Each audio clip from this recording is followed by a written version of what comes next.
Assalamualaikum warahmatullahi wabarakatuh. Saya Faras Taufik Ramadana dengan akhir NIM 134. Saya dari Prodi Perbankan Syariah, Fakultas Ekonomi dan Bisnis Islam, semester 5. Saat ini saya akan menjelaskan materi tentang kepribadian dan nilai dari mata kuliah perilaku organisasi. Materi yang pertama yaitu ada kepribadian. Jadi, kepribadian itu jumlah total keseluruhan cara di mana seseorang individu itu bereaksi dan berinteraksi dengan individu lain. Nah, di sini ada dua penentu kepribadian, yaitu yang pertama heredity, lalu yang kedua ada traits. Selanjutnya ada kerangka kepribadian. Yang pertama yaitu ada Myers-Briggs Type Indicator atau singkatannya MBTI. Lalu yang kedua ada model kepribadian 5 besar atau singkatnya Big Five Model. Dan yang terakhir ada Dark Triad. MBTI ini terdapat 4 ya. Yang pertama yaitu extrovert versus introvert.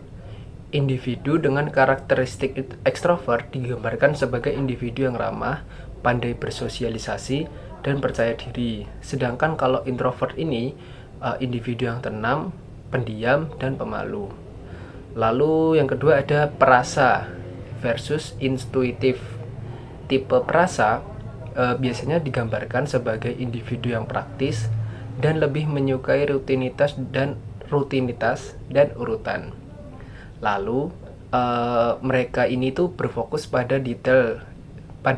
Lalu perasa ini mereka itu berfokus pada detail. Sedangkan intuitif ini tuh individu dengan karakteristik intuitif bergantung pada proses yang tidak sadar dan melihat pada gambaran umum. Lalu yang ketiga ada pemikir versus perasa. Tipe pemikir menggunakan penalaran dan logika untuk menangani masalah. Sedangkan individu dengan karakteristik ini dia itu menggunakan perasa, mengandalkan nilai-nilai dan emosi pribadi mereka. Lalu yang keempat ada menilai versus menerima. Tipe menilai ini menginginkan kendali dan dia ini lebih suka dunia mereka teratur dan terstruktur. Kalau sedangkan tipe menerima ini tuh cenderung lebih fleksibel dan spontan. Jadi mereka selalu menerima gitu. Selanjutnya ada model kepribadian atau Big Five. Yang pertama yaitu ada ekstraversi. Ekstraversi ini sebuah dimensi kepribadian yang menjelaskan seseorang yang mampu bersosialisasi dan percaya diri. Lalu yang kedua ada mudah akur dan ramah. Di sini adalah dimensi kepribadian yang mendeskripsikan seseorang bersifat baik, kooperatif, dan penuh kepercayaan.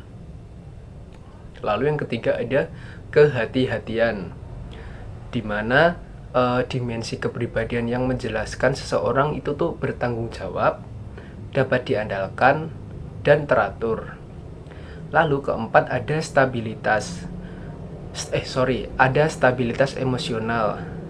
Adalah sebuah dimensi kepribadian yang mengarakterisasi seseorang tenang, percaya diri, memiliki pendirian yang teguh versus mudah gugup, khawatir, depresi, dan tidak memiliki pendirian yang teguh. Dan yang terakhir ada keterbukaan pada pengalaman. Di sini yaitu adalah dimensi kepribadian yang menggolongkan seseorang berdasarkan lingkup minat, imajinasi, sensitivitas, dan ketertarikan pada hal-hal yang baru.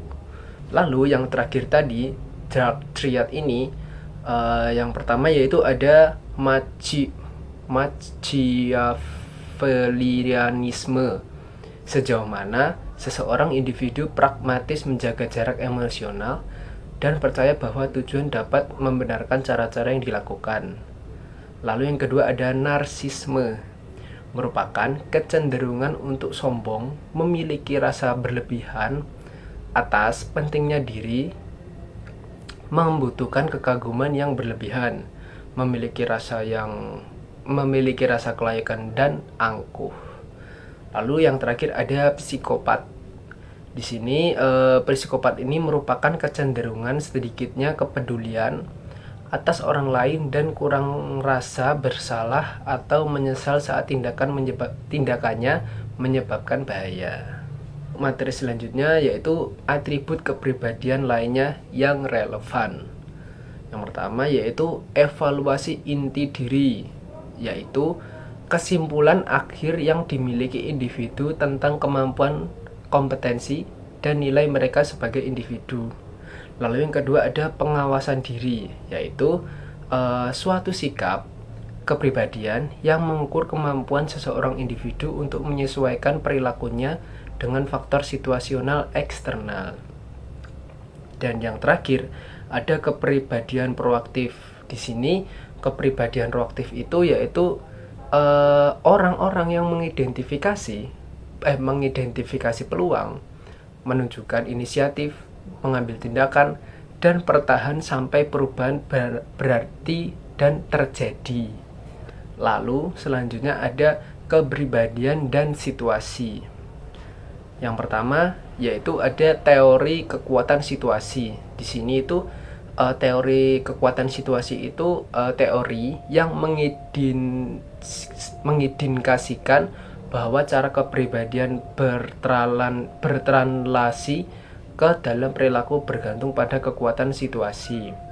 Kalau teori aktivasi sifat ini tuh memprediksi bahwa beberapa situasi, peristiwa, atau intervensi mengaktifasikan sebuah sifat lebih dari yang lainnya. Selanjutnya ada nilai. Nilai atau value ini menunjukkan alasan bahwa cara pelaksanaan atau keadaan akhir tertentu lebih disukai secara pribadi atau sosial dibandingkan cara pelaksanaannya atau keadaan akhir yang berlawanan. Lalu ada sistem nilai, yaitu sebuah hierarki yang didasarkan pada sebuah peringkat atas nilai-nilai individu dari sisi intensitasnya.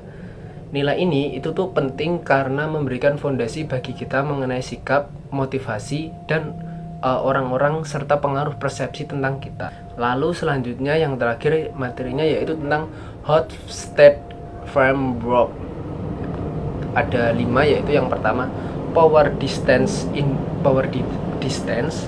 Lalu ada individualisme versus kolektivisme. Lalu ketiga ada masculinity versus femininity. Yang keempat ada uncertainty avoidance. Dan yang terakhir ada long term versus short term orientasi. Baik, sudah cukup materinya, sudah selesai. Sekian, terima kasih. Wassalamualaikum warahmatullahi wabarakatuh.